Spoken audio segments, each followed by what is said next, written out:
पूज्याय राघवेन्द्राय सत्यधर्मरताय च ಭಜತಾಂ ಕಲ್ಪವೃಕ್ಷಾಯ ನಮತಾಂ ಕಾಮಧೇನವೇ.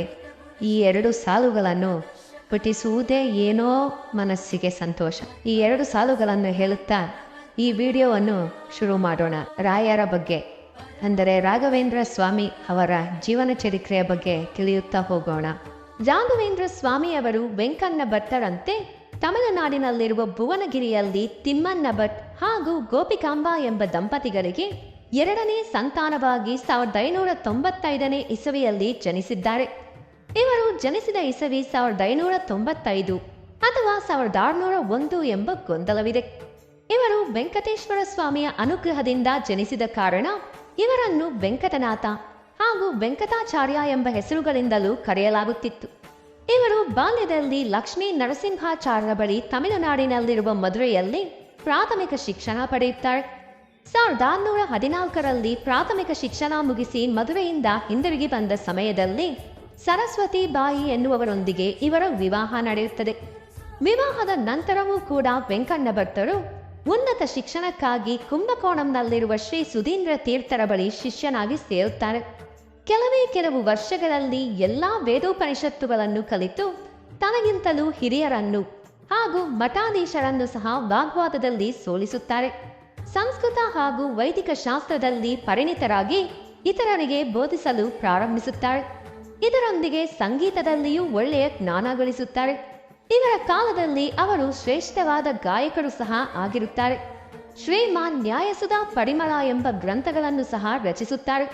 ಯಚುಕ್ಷ ನಾರಾಯಣ್ ದೀಕ್ಷಿತರು ಹಾಗೂ ವೆಂಕಣ್ಣ ಭಟ್ಟರ ನಡುವೆ ಮಧ್ವಾದ್ವೈತ ಸಿದ್ಧಾಂತದ ಮೇಲೆ ನಡೆದ ವಿವಾದದಲ್ಲಿ ವೆಂಕಣ್ಣ ಭಟ್ಟರೇ ಗೆಲುವು ಸಾಧಿಸುತ್ತಾರೆ.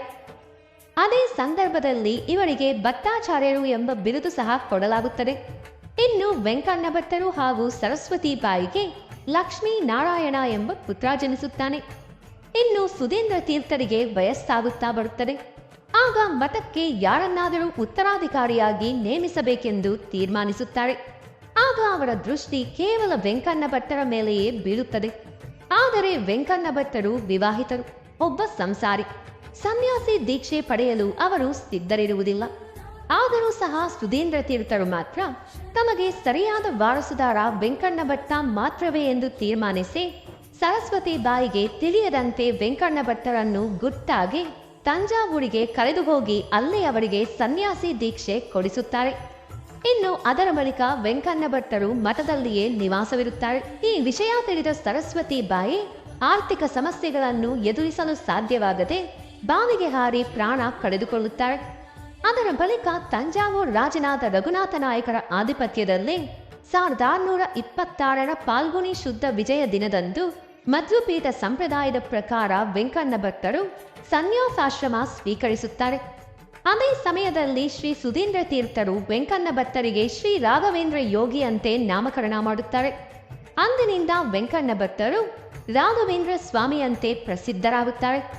ಇವರು ಮಂತ್ರಾಲಯದಲ್ಲಿ ಮಠವನ್ನು ಸಹ ಸ್ಥಾಪಿಸುತ್ತಾರೆ. 1671ರಲ್ಲಿ ವಿರೋಧಿ ನಾಮ ಸಂವತ್ಸರದ ಶ್ರಾವಣ ಬಹುಳ ಗುರುವಾರ ದಿನದಂದು ಸೂರ್ಯೋದಯಕ್ಕೂ ಮುಂಚೆ ತನ್ನ ಶಿಷ್ಯರೊಂದಿಗೆ 800 ವರ್ಷಗಳು ಜೀವಂತವಾಗಿಯೇ ಇರುವುದಾಗಿ ಹೇಳಿ ಮಂತ್ರಾಲಯದಲ್ಲಿನ ಬೃಂದಾವನದಲ್ಲಿ ಸಜೀವ ಸಮಾಧಿಯಾಗುತ್ತಾರೆ. ರಾಘವೇಂದ್ರ ಸ್ವಾಮಿಯವರು ಹಿಂದೂ ಮತ ದ್ವೈತ ಸಿದ್ಧಾಂತಕ್ಕೆ ಸಂಬಂಧಿಸಿದ ಪ್ರಮುಖವಾದ ಗುರು. ಇವರು ವೈಷ್ಣವ ಸಿದ್ಧಾಂತವನ್ನು ಅನುಸರಿಸುತ್ತಿದ್ದರು. ಇವರನ್ನು ಪ್ರಹ್ಲಾದನ ಅವತಾರವೆಂದು ನಂಬಲಾಗುತ್ತಿತ್ತು. ಇವರು ಶ್ರೀರಾಮ ಹಾಗೂ ಪಂಚಮುಖ ಆಂಜನೇಯ ಸ್ವಾಮಿಯ ಪರಮಭಕ್ತರು. ಇನ್ನು ಮಂತ್ರಾಲಯವು ತೆಲಂಗಾಣ ರಾಜ್ಯದಲ್ಲಿನ ಕರ್ನೂಲು ಜಿಲ್ಲೆಯಲ್ಲಿದೆ. ಮಧ್ವಾಚಾರ್ಯರ ಪರಂಪರೆಯಲ್ಲಿ ಧ್ರುವ ನಕ್ಷತ್ರಕ್ಕೆ ಸರಿಸಮಾನವಾದ ಶ್ರೀ ರಾಘವೇಂದ್ರ ಸ್ವಾಮಿಯವರ ಪುಣ್ಯಕ್ಷೇತ್ರವೇ ಮಂತ್ರಾಲಯ. ಇದು ಶ್ರೀ ರಾಘವೇಂದ್ರ ಸ್ವಾಮಿಗೆ ಸಂಬಂಧಿಸಿರುವ ಅತಿ ಪ್ರಸಿದ್ಧವಾದ ಪುಣ್ಯಕ್ಷೇತ್ರ. ಈ ಮಠ ಕರ್ನೂಲು ಜಿಲ್ಲೆಯಿಂದ ಸುಮಾರು 100 ಕಿಲೋಮೀಟರ್ ದೂರದಲ್ಲಿದೆ. ಹಾಗೆಯೇ ಈ ಮಠದ ಸಮೀಪದಲ್ಲಿಯೇ ಶ್ರೀ ಪಂಚಮುಖಿ ಆಂಜನೇಯ ಸ್ವಾಮಿಯ ಆಲಯವೂ ಇದೆ. ನೀವಿನ್ನೂ ಮಂತ್ರಾಲಯಕ್ಕೆ ಭೇಟಿ ನೀಡದಿದ್ದಲ್ಲಿ ತಪ್ಪದೇ ಒಂದು ಬಾರಿ ಭೇಟಿ ನೀಡಿ. ತುಂಗಭದ್ರಾ ನದಿ ತೀರದಲ್ಲಿರುವ ಈ ಆಲಯ ನೋಡಲು ಬಹಳಾನೇ ಸುಂದರವಾಗಿದೆ. ರಾಘವೇಂದ್ರ ಸ್ವಾಮಿಯವರು ನೆಲೆಸಿರುವ ಈ ಆಲಯ ಬಹಳ ಪವಿತ್ರವಾದುದು. ಇಲ್ಲಿ ರಾಘವೇಂದ್ರ ಸ್ವಾಮಿಯವರನ್ನು ನೀವು ಮನಸಾರೆ ಪ್ರಾರ್ಥಿಸಿ ಏನನ್ನಾದರೂ ಬೇಡಿದರೆ ಅವರು ಖಂಡಿತ ಅನುಗ್ರಹಿಸುತ್ತಾರೆ. ಇದೇ ಸ್ನೇಹಿತರೆ, ಸಂಕ್ಷಿಪ್ತವಾಗಿ ಶ್ರೀ ಗುರು ರಾಘವೇಂದ್ರ ಸ್ವಾಮಿ ಅವರ ಚರಿತ್ರೆ. ಮತ್ತೊಂದು ಆಸಕ್ತಿಕರ ವಿಷಯದೊಂದಿಗೆ ಪುನಃ ಭೇಟಿಯಾಗೋಣ. ಇನ್ನೂ ಈ ರೀತಿಯಾದ ಕುತೂಹಲಕಾರಿ ಪೌರಾಣಿಕ ವಿಡಿಯೋಗಳಿಗಾಗಿ ತಪ್ಪದೇ ನಮ್ಮ ಚಾನಲ್ ಸಬ್ಸ್ಕ್ರೈಬ್ ಮಾಡಿಕೊಳ್ಳಿ. ಹಾಗೆಯೇ ಈ ವಿಡಿಯೋ ನಿಮಗಿಷ್ಟವಾದಲ್ಲಿ ಲೈಕ್ ಹಾಗೂ ಶೇರ್ ಮಾಡುತ್ತಾ ನಿಮ್ಮ ಅನಿಸಿಕೆ ಅಭಿಪ್ರಾಯಗಳನ್ನು ಕಮೆಂಟ್ ಮೂಲಕ ನಮ್ಮೊಂದಿಗೆ ಹಂಚಿಕೊಳ್ಳಿ. ಧನ್ಯವಾದಗಳು.